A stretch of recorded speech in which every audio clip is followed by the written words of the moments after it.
Please stand.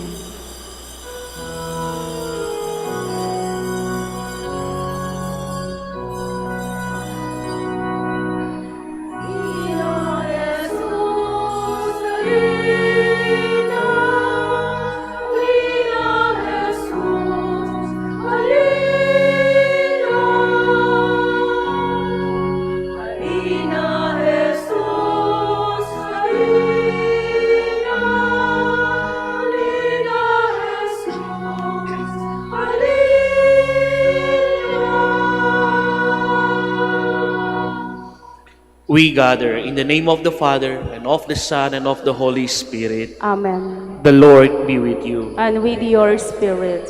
Brothers and sisters, let us acknowledge our sins and so prepare ourselves to celebrate the sacred mystery. Together, I confess, To Almighty God, and to to you, you, my my brothers brothers and and sisters, sisters, that that I I have have greatly greatly sinned sinned in in my my thoughts thoughts and and in in my my words, words, in in what what I I have have done, done, in and in what what I I have failed to failed to do, do. through my Through my my fault, fault, to through my my most most grievous grievous fault. fault. Therefore, Therefore I I ask ask Blessed Blessed Mary, Mary, ever ever Virgin, Virgin, all all the the angels angels and and saints, saints, and and you, you, my my brothers brothers and and sisters, sisters, to to pray pray for for me me to to the the Lord Lord our our God. God. May Almighty God have mercy on us, forgive us our sins, and bring us to everlasting life. Amen.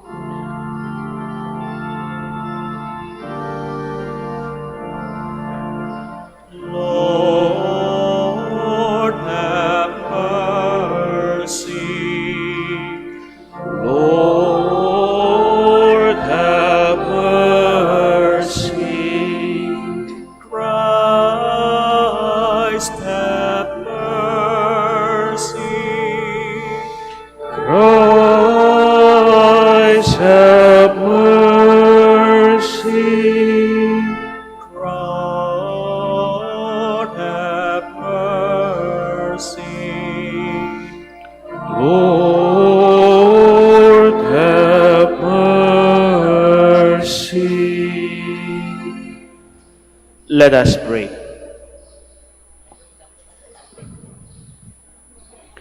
Grant your faithful, we pray, Almighty God, that resolve to run forth to meet your Christ with righteous deeds at his coming, so that gathered at his right hand, they may worthy to possess the heavenly kingdom. Through our Lord Jesus Christ, your Son, who lives and reigns with you in the unity of the Holy Spirit, God, forever and ever. Amen. Please be seated. Isaiah prophesies about the messianic time when all peoples will come together in the Lord's name. At that time, war will cease and there will be peace. A reading from the book of the prophet Isaiah. This is what Isaiah, son of Amos, saw concerning Judah and Jerusalem. In days to come, the mountain of the Lord's house shall be established as the highest mountain and raised above the hills. All nations shall stream toward it. Come, let us climb the Lord's mountain to the house of the God of Jacob, that he may instruct us in his ways, and we may walk in his paths. For from Zion shall go forth instruction, and the word of the Lord from Jerusalem. He shall judge between the nations and impose terms on many peoples. They shall beat their swords into plowshares and their spears into pruning hooks. One nation shall not raise the sword against another, nor shall they train for war again. O house of Jacob, come, let us walk in the light of the Lord. The word of the Lord. Thanks be to God.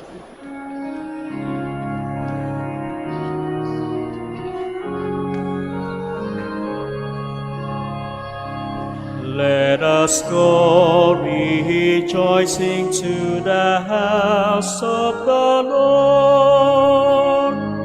Let us go rejoicing to the house of the Lord. I rejoice because they said to me, "We will go up to the house of the Lord." And now we have set foot within your gates, O Jerusalem. Let us go rejoicing to the house of the Lord. Jerusalem, built as a city with compact unity. To it the tribes go up, the tribes of the Lord. Let us go rejoicing to the house of the Lord. According to the decree of Israel, to give thanks to the name of the Lord. In it are set up judgment seats, seats for the house of David. Let us go rejoicing to the house of the Lord. Pray for the peace of Jerusalem. May those who love you prosper. May peace be within your walls, prosperity in your buildings. Let us go rejoicing to the house of the Lord.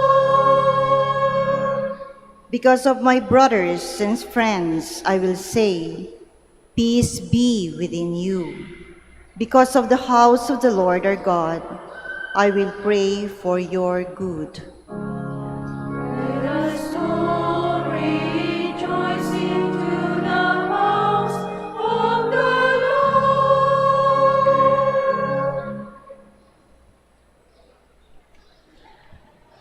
Now that they have professed faith in Christ, the believers are reminded by Paul that it is time to awake from slumber and live honorably as children of God. A reading from the letter of St. Paul to the Romans. Brothers and sisters, you know the time. It is the hour now for you to awake from sleep. For our salvation is nearer now than we first believed. The night is advanced, the day is at hand. Let us throw off the works of darkness and put on the armor of light. Let us conduct ourselves properly as in the day, not in orgies and drunkenness, not in promiscuity and lust, not in rivalry and jealousy, but put on the Lord Jesus Christ and make no provision for the desires of the flesh. The word of the Lord. Thanks be to God. Please stand.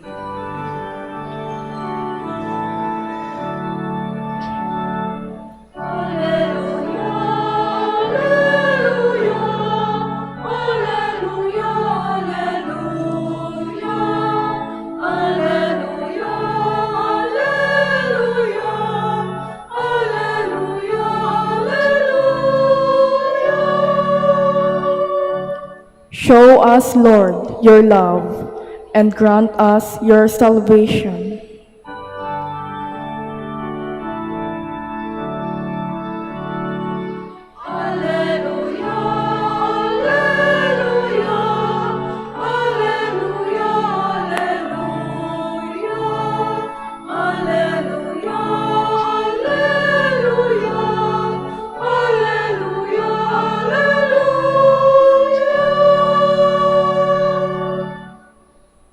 The Lord be with you. And with your spirit. A reading from the Holy Gospel according to Matthew. Glory to you, O Lord. Jesus said to his disciples, "As it was in the days of Noah, so it will be at the coming of the Son of Man. In those days, before the flood, they were eating and drinking, marrying and giving in marriage, up to the day that Noah entered the ark.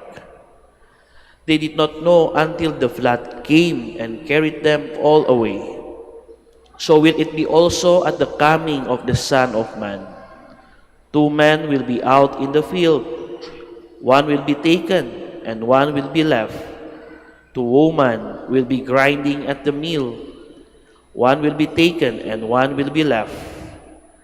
Therefore, stay awake, for you do not know on which day your Lord will come. Be sure of this. If the master of the house had known the hour of night when the thief was coming, he would have stayed awake and not let his house be broken into. So too you must be prepared, for at an hour you do not expect, the Son of Man will come." Brothers and sisters, the Gospel of the Lord. Praise to you, Lord Jesus Christ. Please be seated. Happy New Year! Bakit Happy New Year, Father? Christmas pa lang eh. In the liturgical calendar po, today we celebrate the new liturgical year. So in the Catholic Church, we celebrate the new year of the liturgical calendar. That's why if tingin nyo, nakita ninyo, yung kulay suot ko ay kulay purple. Advent, purple. Bakit po purple? In ancient Rome, purple is the color of high-end. Yung mga king lang ginamit ito.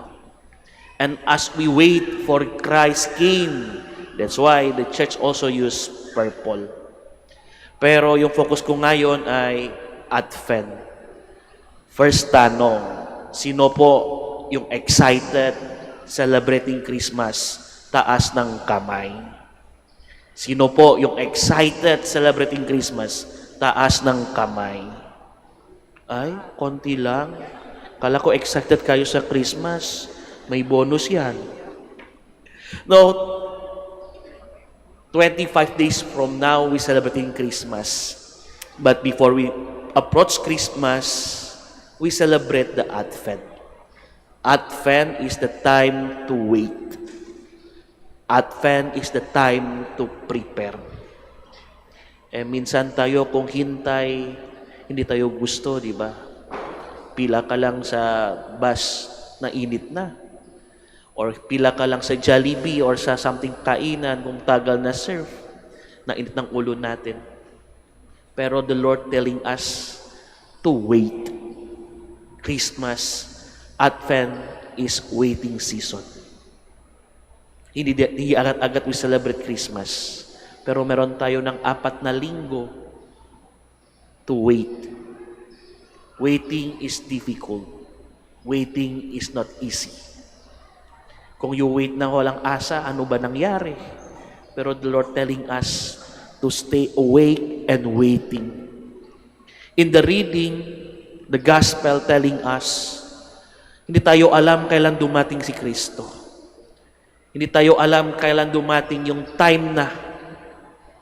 That's why the Lord telling us to be vigilant and prepare. Yes, kung alam natin sa Pinas nga simula ng September, ready na mga decoration ng Christmas.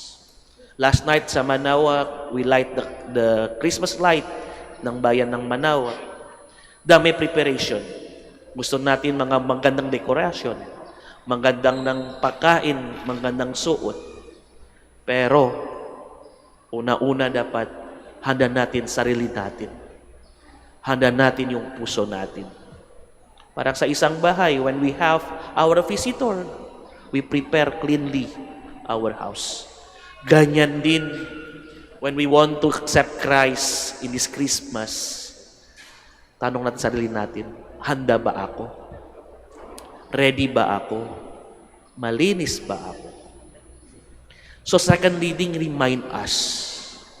Sabi ni St. Paul, ang dami na yung maling gawin. So is reminder for us as we prepare for Christmas in the Advent season, don't forget, go to confession. Don't forget to clean ourselves, to accept Christ again in our life.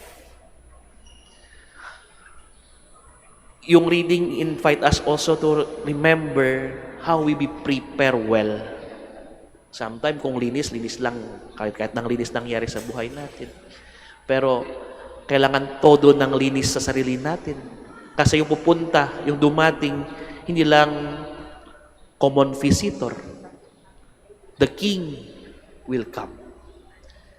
The King of Peace, the Savior will come, who give us joy, who give us peace, who save us. So my dear brothers and sisters, the first week of Advent, we already light the candle, the first candle, the candle of hope. Ito yung palagi sinabi, kung meron pananampalataya, palagi meron pag-asa. So let's go strong in our faith because we have the hope in the Lord. Hindi tayo iniwan. Nandyan pa rin siya. Nandyan pa rin siya para sa atin. He's just waiting for us to return, to open our heart, to prepare ourselves, to welcome Him in our life. Amen. Please stand. Let us profess our faith. I believe in one God, the Father Almighty, maker of heaven and earth, of all things visible and invisible. I believe in one Lord Jesus Christ, the only begotten Son of God, born of the Father before all ages, God from God, light from light, true God from true God, begotten not made, consubstantial with the Father.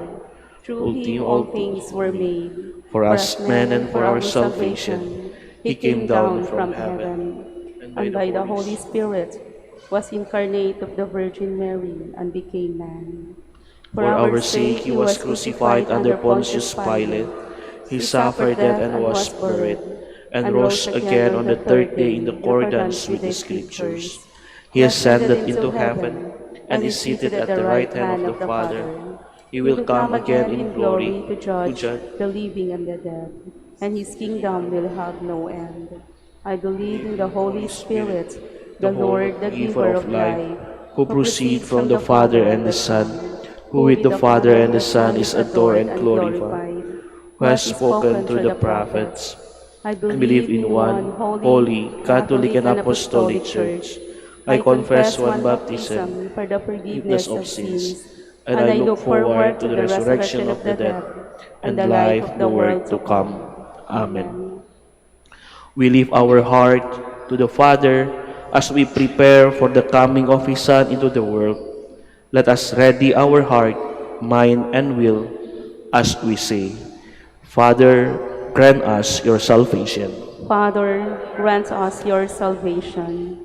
May we, the people of God, enter the season of Advent with eager expectation for an encounter with Christ, recognizing the darkness in the world and in our souls, but trusting in God's love. We pray. Father, grant us your salvation. May Pope Leo XIV, bishops, priests, and deacons, inspire in us a renewal of hope, that light will triumph over darkness, that love will conquer evil, and Jesus will change the world. We pray. Father, grant us your salvation. May public servants throw off the works of darkness and corruption, and pursue integrity, humility, and empathy for the poor and the weak. We pray. Father, grant us your salvation. May nations turn swords into plowshares, weapons of war into the instruments of food production. that peoples may enjoy peace and development, we pray. Grant us your salvation. May those undergoing great suffering receive healing and consolation, and those who have departed from this life find rest in the Lord, we pray. Lord, grant us your salvation. Let us pray for the urgent concerns of our community and our personal intentions. We also pray for our family, our loved one, and for those who have died. May the Lord grant us rest. We pray. Lord, Father, grant us your salvation. God, our Father, dismiss distress from hearts as we prepare for the coming of your salvation. Through Christ, your Son, our Lord, now and forever. Amen. Please be seated.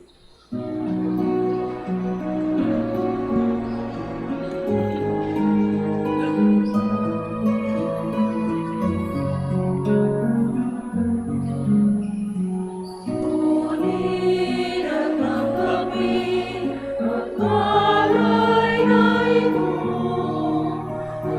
ang biyayang nagmula sa pagpapala mo. Tandaan ang bawat puso, pagkat inibig mo, ayo'y nananalig, nagmamahal sa'yo. Tinapay na nagmula sa butil ng trigo, pagkaing nagbibigay ng buhay mo.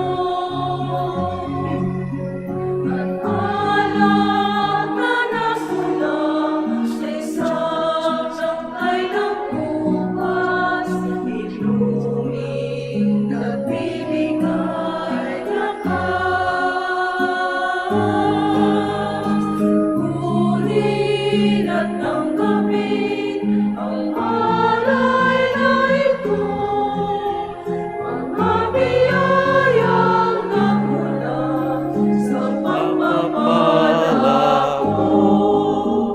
Tandaan ang bawat puso, pagkat ibig mo, ayo'y nananalig, nagmamahal sa'yo. Please stand. Pray, brothers and sisters, that my sacrifice and yours may be acceptable to God, the Almighty Father. May the Lord accept the sacrifice at your hands for the praise and glory of his name, for our good and the good of all his holy church. Accept, we pray, O Lord, these offerings we make, gathered from among your gift to us, and may what you grant us to celebrate devoutly here below gain for us the prize of eternal redemption through Christ our Lord. Amen. The Lord be with you. And with your spirit, Lift up your hearts. to lift them up to the Lord. Let us give thanks to the Lord our God. It is right and just. It is truly right and just, our duty and our salvation, always and everywhere to give you thanks.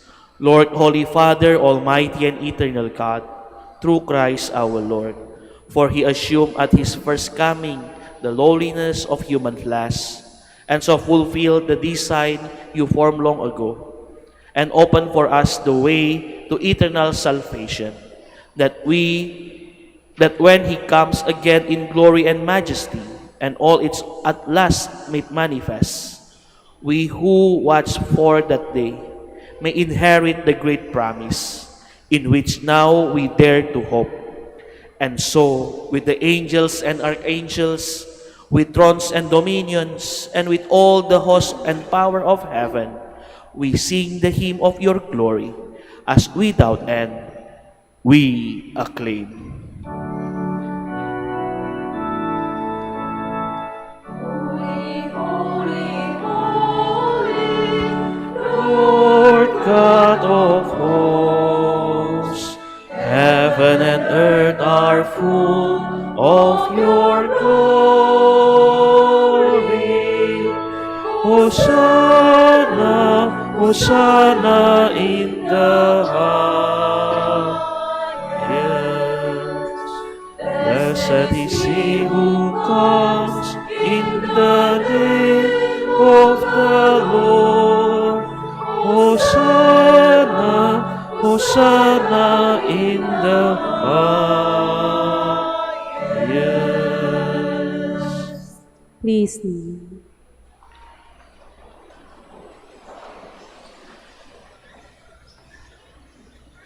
You are indeed holy, O Lord, the fount of holiness. Make holy, therefore, this gift, we pray, by sending down your Spirit upon them like a dewfall, so that they may become for us the body and blood of our Lord Jesus Christ. At the time he was betrayed and entered willingly into his passion, he took bread, and giving thanks, broke it, and gave it to his disciples, saying, "Take this, all of you, and eat of it, for this is my body, which will be given up for you."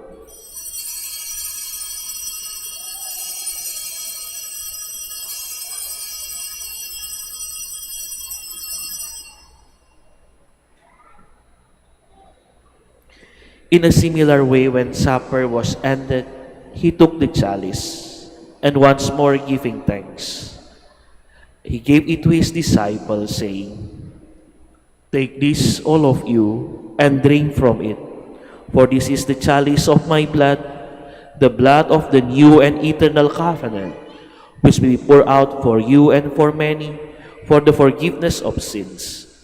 Do this in memory of me."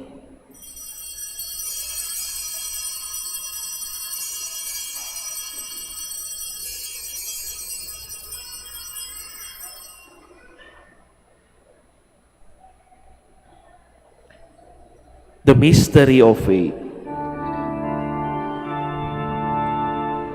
When we eat this bread and drink this cup, we proclaim your death, O Lord, until you come again.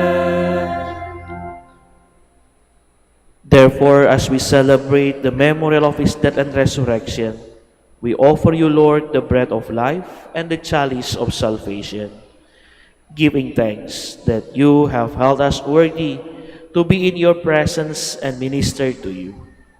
Humbly we pray that partaking of the body and blood of Christ, we may be gathered into one by the Holy Spirit. Remember, Lord, your church spread throughout the world, and bring her the fullness of charity, together with Leo our Pope, Socrates our Bishop, Fidelis his auxiliary bishop, and all the clergy. Remember also our brothers and sisters who have fallen asleep in the hope of the resurrection, and all who have died in your mercy. Welcome them into the light of your face. Have mercy on us all, we pray, that with the Blessed Virgin Mary, Mother of God, with Blessed Joseph, her most chaste spouse, with blessed apostles, our holy Father Saint Dominic, Saint Martin de Porres, and all the saints who have pleased you throughout the ages, we may merit to be co-heirs to eternal life, and may praise and glorify you through your Son, Jesus Christ. Through him, and with him, and in him, O God, Almighty Father, in the unity of the Holy Spirit, all glory and honor is yours forever and ever.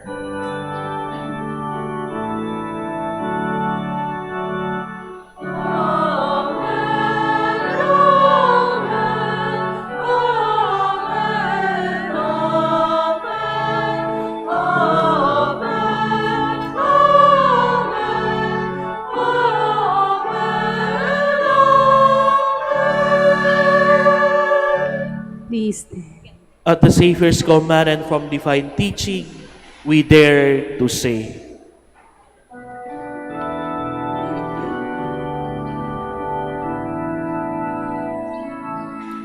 Ama namin, sumasalangit ka, sambahin ang ngalan mo. Mapasa amin ang kaharian mo, sundin ang loob mo, dito sa lupa para ng sa langit. Bigyan mo po kami ngayon ng aming kakanin sa araw-araw at patawarin mo kami sa aming mga sala para ng pagpapatawad namin sa nakakasala sa amin, at huwag mo kami ipahintulot sa tukso, at yatya mo kami sa lahat ng masama. Deliver us, Lord, we pray, from every evil. Graciously grant peace in our days, that by the help of your mercy, we may be always free from sin and safe from all distress, as we await the blessed hope and the coming of our Savior, Jesus Christ. For the kingdom, the power, and the glory are yours, now and forever. Lord Jesus Christ, who said to your apostles, "Peace I leave you, my peace I give you," look not on our sins, but on the faith of your church, and graciously grant her peace and unity in accordance with your will, who lives and reigns forever and ever. Amen. The peace of the Lord be with you always. And with your spirit. Let us offer each other the sign of peace.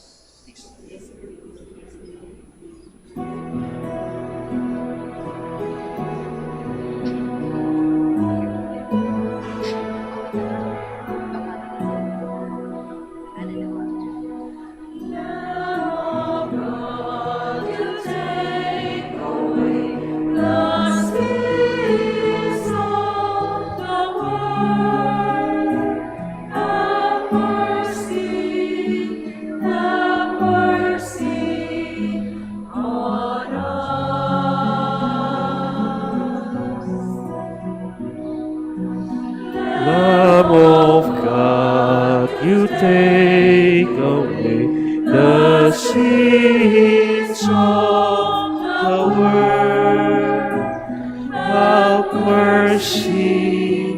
Have mercy on us.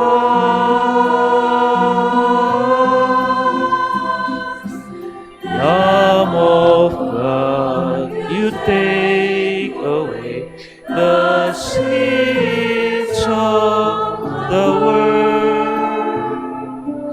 Grant us peace.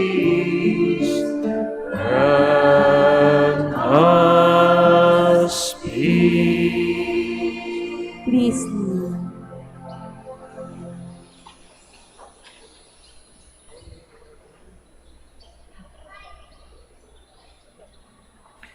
Behold the Lamb of God. Behold him who takes away the sins of the world. Blessed are those called to the supper of the Lamb. Lord, I am not worthy that you should enter under my roof, but only say the word, and my soul shall be healed.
malapit ang Pasko.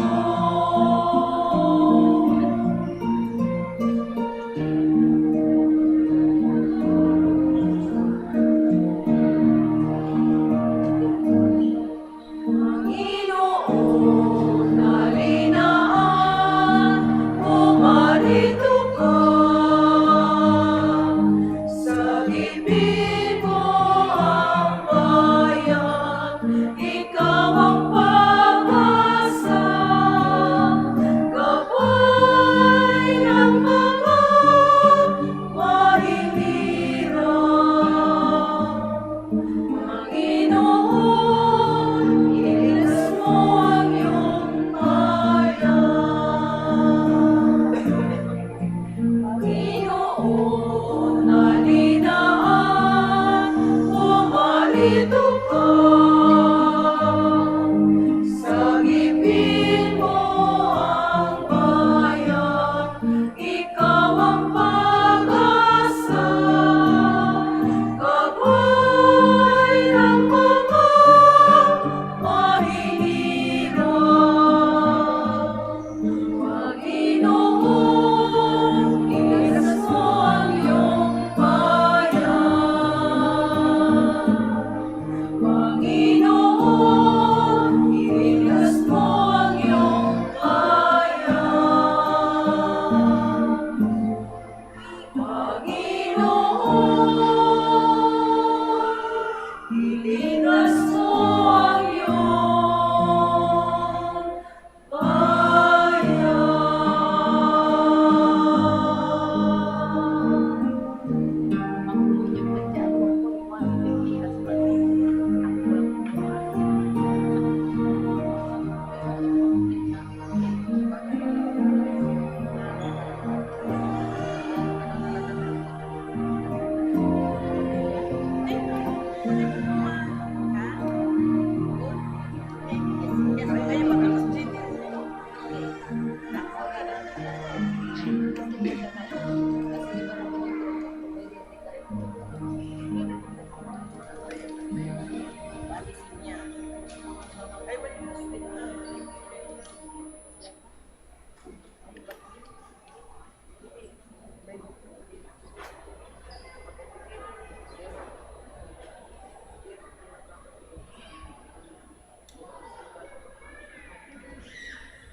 Please stand. Let us pray. May these mysteries, O Lord, in which we have participated, profit us, we pray. For even now, as we walk amid passing this thing, you teach us by them to love the things of heaven and hold fast to what endures through Christ our Lord. Amen. Please kneel as we pray the prayer for the celebration of the centennial coronation of Our Lady of the Rosary of Manaoag. Let's pray together. Almighty and loving God, we offer our praise and gratitude as we celebrate the centennial anniversary of the canonical coronation of Our Lady of the Rosary of Manaoag. A century ago, she was canonically crowned in recognition of her unfailing maternal care and intercession. reminding us of her steadfast love and protection for all whom she calls and for all who call upon her. We honor Our Lady Inad Maria, our Mother crowned in glory, who always lead us closer to you. Her unfailing faith encourages us to trust in your divine providence, and her profound humility calls us to walk the path of holiness in the footsteps of your only begotten Son and her beloved Son, Jesus, our Savior. On this sacred occasion, we pray for the grace to embrace her virtues, to find her guidance as a beacon of light in moments of trial, and to strengthen our devotion to her by nurturing profound hope as we journey together in faith. May this celebration deepen our bond as a people whom you have called in this blessed place of Manawa, and renew our commitment to serve you and our neighbors with love and compassion. Through the intercession of Our Lady of the Rosary of Manawa, the beloved protectress and the patronage of the Province of Pangasinan, may our lives be filled with your blessings, and may we always glorify you in our words and actions.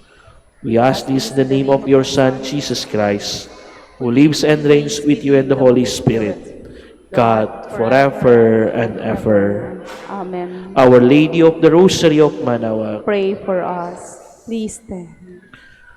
once again, thank you very much for joining us this morning together. Remember, the first week of Advent, we prepare ourselves to welcome Him in our life. Don't forget to go to confession, to clean our heart, so we welcome Him with a pure heart. The Lord be with you, And with your spirit. and may Almighty God bless you all in the name of the Father, the Son, and the Holy Spirit. Amen. The Mass has been offered. Let us go in peace. Thanks be to God. Prayer for the blessing of the sick and prayer for the blessing of the rosaries and other religious articles. Our help is the name of the Lord. Who made heaven and earth. Lord and Father, Almighty and Eternal God, by your blessing, you give us strength and support in our frailty. Turn with kindness toward our sick brothers and sisters, free them from all illness, and restore them to health. Through the intercession of Our Lady of the Rosary of Manawa, so that in the sure knowledge of your goodness, they will gratefully bless your holy name. We ask this through Christ our Lord. Amen. And for your rosaries and other religious articles. Blessed be your name, O Lord. You are the fount and source of every blessing, and you look with delight upon the devout practices of the faithful. Draw near, we pray, to these your servants, and as they use these symbols of their faith and devotions, these rosaries, images, candles, oil, and other religious articles, grant that they may also strive to be transformed into the likeness of Christ your Son, who lives and reigns with you forever and ever. Amen. Our Lady of the Rosary of Manawa, Pray for us. in the name of the Father, the Son, and the Holy Spirit. Amen.